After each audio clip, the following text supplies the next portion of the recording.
शिवसेना पक्षप्रमुख आदरणीय उद्धवजी ठाकरे साहेब यांच्या वाढदिवसाच्या निमित्तानं आमचे नेते जिल्हा प्रमुख आदरणीय जालेंदरजी बुधवत यांनी विविध सामाजिक उपक्रमांचं आयोजन करावं असं आवाहन केलेलं होतं।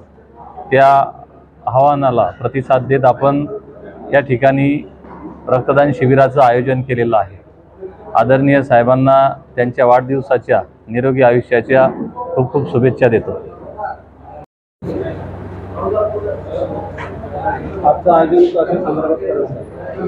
शिवसेना पक्षप्रमुख सन्माननीय उद्धवजी बाळासाहेब ठाकरे यांचा वाढदिवस भावी मुख्यमंत्री आणि येणाऱ्या काळात तेच मुख्यमंत्री होतील या शुभेच्छा आम्ही त्यांना आज वाढदिवसानिमित्त देणार। त्यांच्या वाढदिवसानिमित्त आज जिल्हाभरामध्ये रुग्णांना फळ वाटप, वृक्षारोपण, शिवसेना पक्षप्रवेश या ठिकाणी संदीपदादा शेळकेने एक रक्तदान शिबिराचा मोठा कार्यक्रम ठेवला। अपंग विद्यालयामध्ये विद्यार्थ्यांना फळ वाटप, संध्याकाळचं जेवण असे विविध कार्यक्रम आम्ही आज जिल्हाभरामध्ये ठेवले आणि या संपूर्ण जिल्ह्याच्या वतीनं सन्माननीय उद्धवजी बाळासाहेब ठाकरे यांना आम्ही मुख्यमंत्री होण्याच्या पुन्हा या ठिकाणी शुभेच्छा देतो। धन्यवाद।